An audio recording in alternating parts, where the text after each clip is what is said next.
Papalam, palam, de retour du mangeur de livres, chers auditeurs. Eh oui, ça fait un petit moment que j'ai pas fait de podcast. C'était à la rentrée, c'était un peu difficile de trouver du temps, mais je reviens, au cœur de la nuit comme d'hab. Aujourd'hui, je vais vous parler d'un livre que j'avais envie de lire depuis très longtemps, mais que, comme beaucoup de livres qui traînent chez moi, en fait, le temps passe et je me rends compte que je les lis pas. Alors j'ai décidé de m'y mettre. C'est un grand inconnu en France. C'est quelqu'un qui fait de l'historical fantasy, la fantasy historique. J'ai nommé Scott Oden. Alors qui est Scott Oden? Et quel livre de Scott Oden j'ai lu pour vous? Ça s'appelle Le Lion du Caire. C'est un programme, hein. En fait, pourquoi? Déjà, j'ai acheté ce livre, je l'ai lu. Et il y a plusieurs années, j'avais écouté un podcast de Patrice Louinet. Pour ceux qui ont écouté les épisodes sur Conan, vous devez savoir qui c'est. Et justement, c'était un podcast où il parlait de Conan, vu que c'est le traducteur en France de Conan et le plus grand spécialiste de Conan en France. À la fin du podcast, c'était sur El Bakin, je crois. Ils ont posé la question quels étaient les auteurs contemporains qu'il estimait être les héritiers de Robert Howard. Et il avait répondu Joe Abercrombie et Scott Oden. Alors Joe Abercrombie, j'avais déjà à l'époque vu son nom sur certaines étagères de librairie. Il était déjà un peu connu, mais Scott Oden, je me disais mais c'est qui ce mec? Et il avait dit oui, Le Lion du Caire, hein, c'est un livre qui me rappelle Robert Howard. Et bon, j'ai cherché et tout, je sais pas qui c'était, et un jour, j'ai bouliné dans une bouquinerie à Paris, là, je le trouve à genre 1 euro, chez Bragelonne, c'était sorti chez Bragelonne. Comment? Pourquoi? Je sais pas. Il y a tellement de bouquins chez Bragelonne qui sont sortis, et on sait pas d'où ils sortent. C'est incroyable. Et donc je l'ai acheté en me disant, bah je vais le lire. Et bah voilà, ça faisait des années, et je l'ai lu maintenant. Alors, c'est marrant que Louinet ait parlé de lui en tant qu'héritier de Robert Howard, parce que déjà dès la quatrième de couverture, on lit la fascination de Scott Oden pour les lieux lointains prend sa source dans les univers imaginés par Robert Howard et Harold Lamb. À travers cette épopée trépidante, mélange d'histoire et d'aventure, il fait revivre avec maestria l'un des pays les plus beaux et les plus enchanteurs des temps jadis. Scott Oden écrit chez lui, près de Somerville en Alabama. Bah, je me suis dit, bah il avait raison Louis. Il le dit lui-même, Oden, que c'est Robert Howard qui l'a inspiré en grande partie. Et d'ailleurs, quand on ouvre le livre, avant que l'histoire commence, il y a une petite note de l'auteur qui dit lui-même que la jeunesse du Lion du Caire ne réside pas dans les annales de l'histoire, mais plutôt dans les pages des pulps tels que Adventure, Argosy et Oriental Stories, dans les récits échevelés de Robert Howard et Harold Lamb. Alors vous devez tous connaître Robert Howard, mais ce qui est marrant, c'est que Robert Howard lui-même, il disait que les auteurs qui l'avaient le plus inspiré, c'était Harold Lamb et Talbot Mundy. Alors, en France, c'est vraiment de grands inconnus. Talbot Mundy, on avait une traduction chez Néo. C'était l'œuvre de Jade, je crois. Et récemment, il y a eu Rivière Blanche, qu'on a sorti quelques-uns de lui. Et Harold Lamb, moi, une fois, je suis tombé sur. Alors là, c'est un truc de fou. Chez Gallimard, en collection blanche, il y avait une traduction de ses croisades. Parce qu'en fait, Harold Lamb, il avait deux casquettes. Il écrivait des livres d'histoire et il écrivait aussi des récits d'aventure historiques. Par exemple, chez Calidor, là, l'éditeur qui se fait fort d'éditer les premiers écrits de fantasy du fin 19e et début 20e, il a édité deux aventures du Canne Blanc d'Harold Lamb. Donc je vous invite à lire toutes ces histoires de Mundy et de Lamb enfin, si vous aimez ce genre. C'est vraiment du pur pulp justement. Et bon, maintenant, ça commence un peu à devenir un peu plus connu, cette histoire de Pulps. Alors, je l'ai expliqué dans plein de podcasts précédents. Les Pulps, c'était les magazines. On les appelait les Pulps parce que c'était fabriqué à partir de la pulpe de bois la moins chère possible. Et c'était au début du 20e, quoi, on va dire là, dans les 30 premières années du XXe siècle, ça a été l'âge d'or des pulps. Et c'est dans ces pages que Lovecraft, Howard, Mundy, euh, Clark Ashton Smith et tant d'autres ont fait leurs armes et ont vendu leurs premières histoires. Donc voilà un peu pour l'origine story de Scott Oden et du Lion du Caire, de l'inspiration en tout cas. Maintenant, qu'est-ce que le Lion du Caire? Alors ce que j'ai bien aimé dans ce livre, c'est que comme certains bouquins de fantasy en fait, et c'est là où en fait on voit aussi l'héritage howardien, c'est que il y a très très peu en réalité de caractéristiques de fantasy. On pourrait dire que c'est un roman historique presque.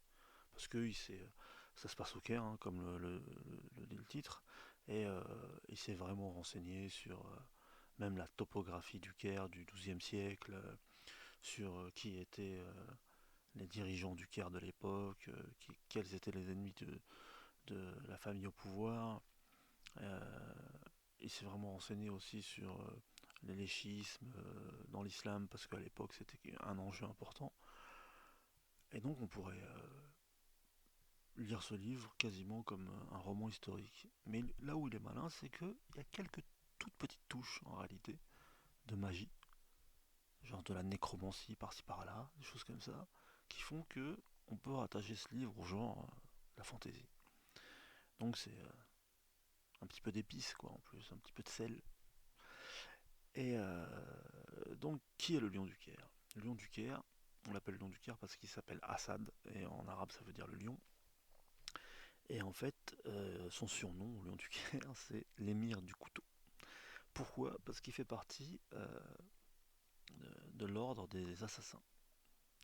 Alors, nombre d'entre vous ont dû entendre parler de l'ordre des assassins, mais je vais vous faire encore un petit backup story, parce qu'il y a beaucoup de légendes sur cet ordre.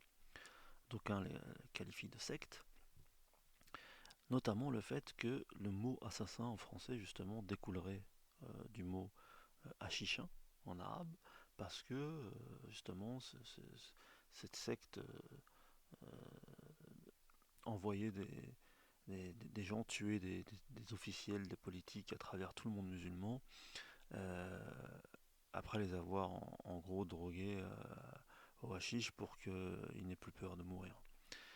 Et donc hachichin, hachichine aurait donné assassin en français. Mais en fait c'est pas vrai.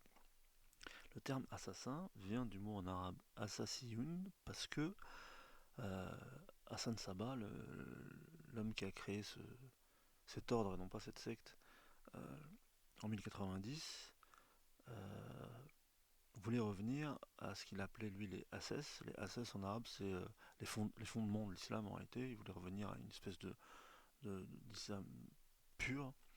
Et donc, il a appelé ses coreligionnaires les assassiyun.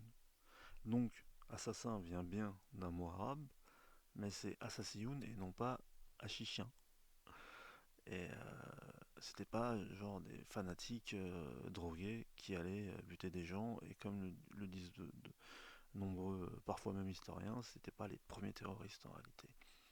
En fait, qui était cet Hassan Sabah? Hassan Sabah, c'était quelqu'un qui était né en Syrie, et c'était un ismaélien.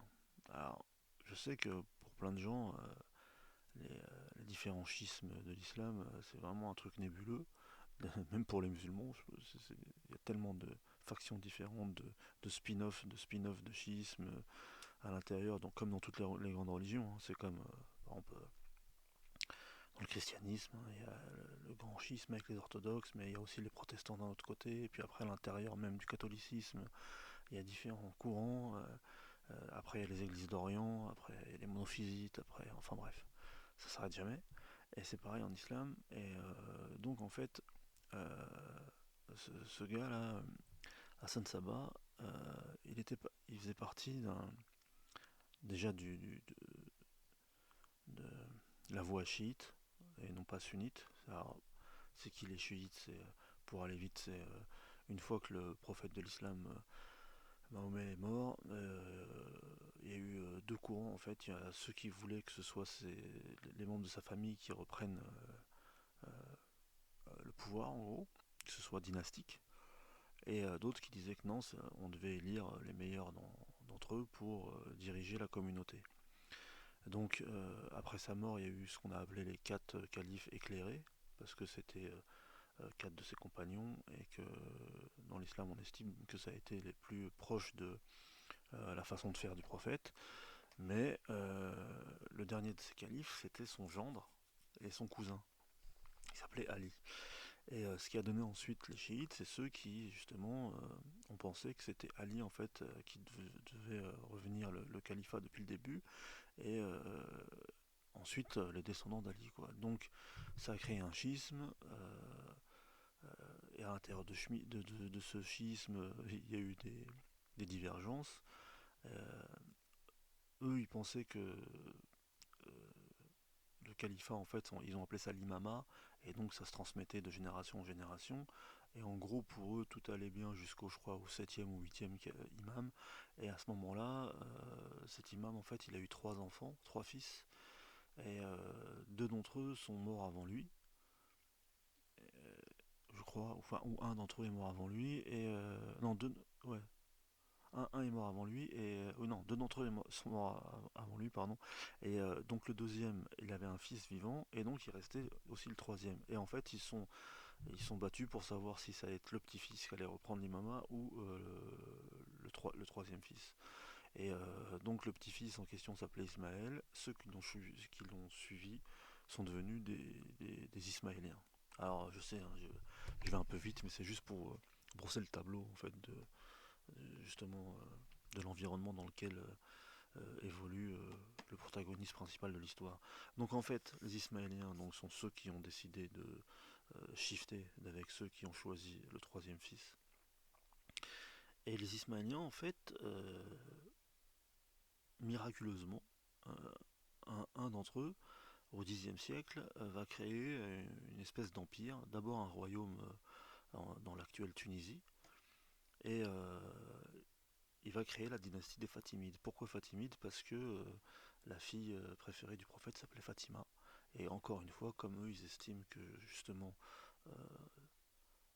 l'imama doit revenir au sang du prophète, entre guillemets, donc il a créé la dynastie des Fatimides qui au début était je crois que c'est en 909, en Tunisie. Ensuite, ils conquièrent une partie de l'Afrique du Nord, la Sicile, et finalement, ils arrivent à conquérir l'Égypte. Et c'est là que ça devient en fait un joueur entre guillemets important du monde musulman, parce qu'à l'époque il y avait le seul califat, c'était les Abbassides qui étaient à Bagdad, donc ceux que tout le monde connaît, c'était des sunnites. Et eux en fait ils ont décidé de créer un califat chiite qui en fait au, au pic à l'apogée de leur pouvoir avait en gros quasiment toute l'Afrique du Nord avec une partie du Levant et je crois aussi même un bout du Yémen. Et finalement à la fin celui qui a réussi à les mettre à bas, c'est le fameux Saladin qui avait repris Jérusalem et qui était devenu en fait le vizir du dernier calife fatimide, et finalement qui a pris le pouvoir et qui a fondé sa propre dynastie. Bon alors voilà, c'était pour vous brosser vite fait le tableau. Et donc Hassan Sabah, celui qui a créé les assassins, il était parti en tant qu'ismaélien à la cour des Fatimides.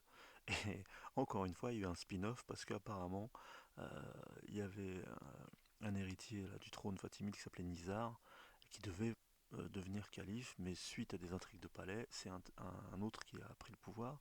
Et finalement, ceux qui ont suivi euh, Nizar sont devenus des Ismaéliens nizarites.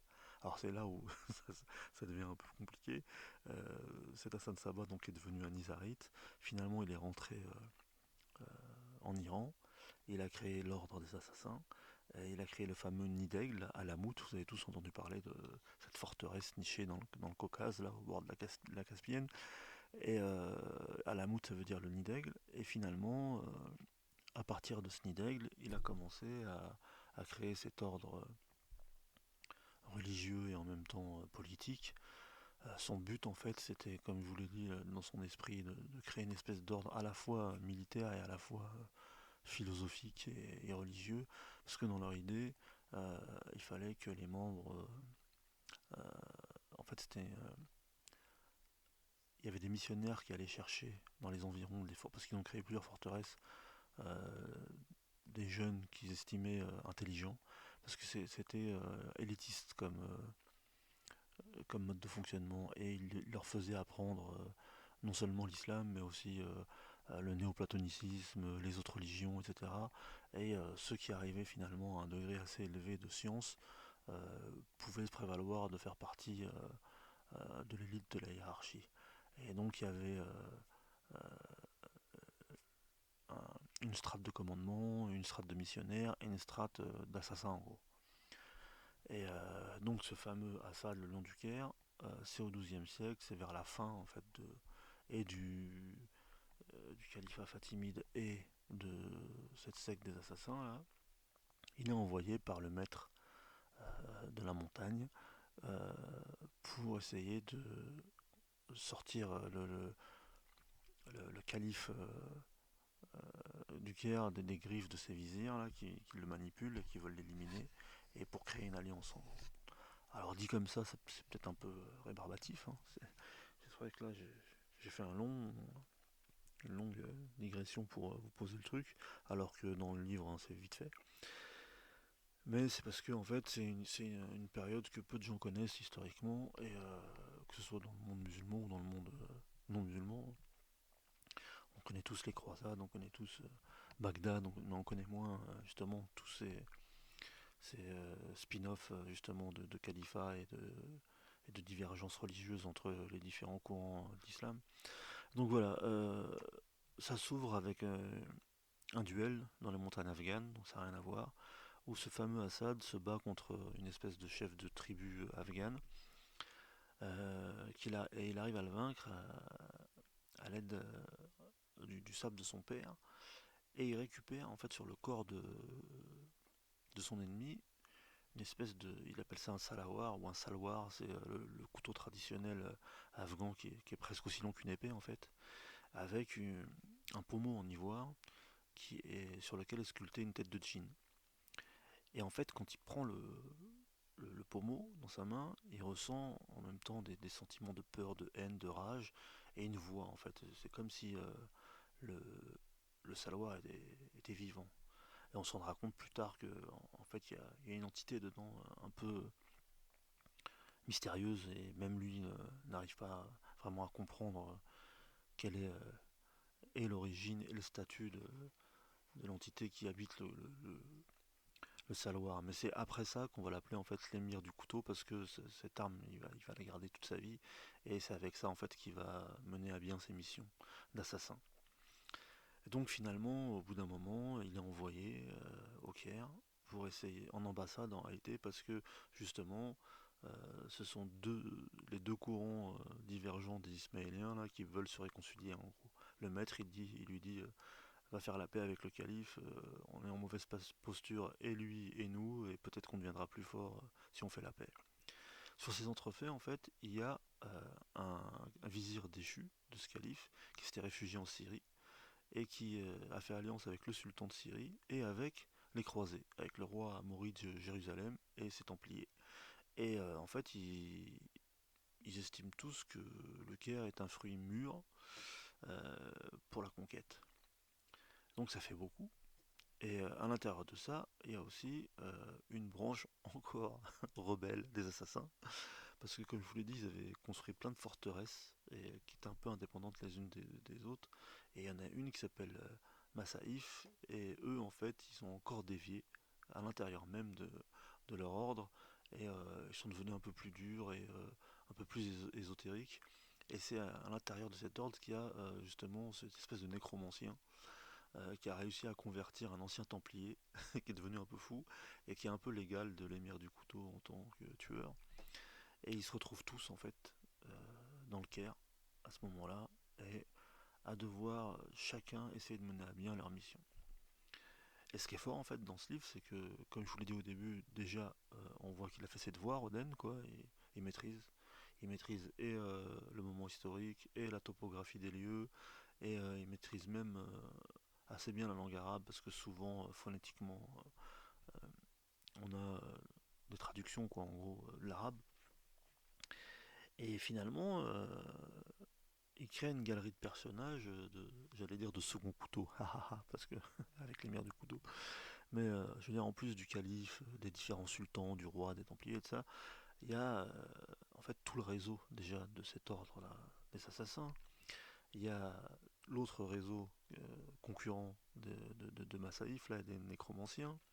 Il y a toute l'organisation du vizir qui est en place à ce moment-là et qui essaye lui aussi d'être calife à la place du calife, hein, c'est une espèce d'Isno Good. Il y a aussi le fait qu'à cette époque-là, il y avait des ordres aussi d'esclaves guerriers, les fameux Mamelouks par exemple, qui eux aussi à un moment donné vont prendre le pouvoir en Égypte quelques temps plus tard, après Saladin justement.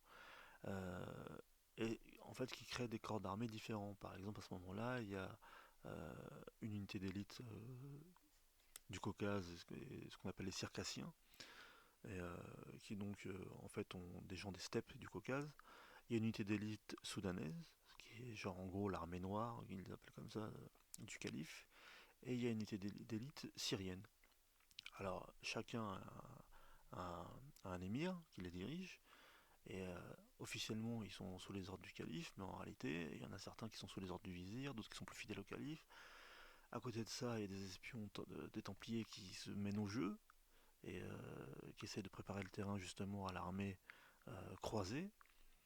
Et en fait, justement, tout ce tourbillon là d'intrigues et d'ambitions concurrentes, en fait, nous prend, nous entraîne et fait qu'on dévore le livre en très peu de temps. Et comme je vous dis, il y a des moments où on oublie que c'est de la fantaisie.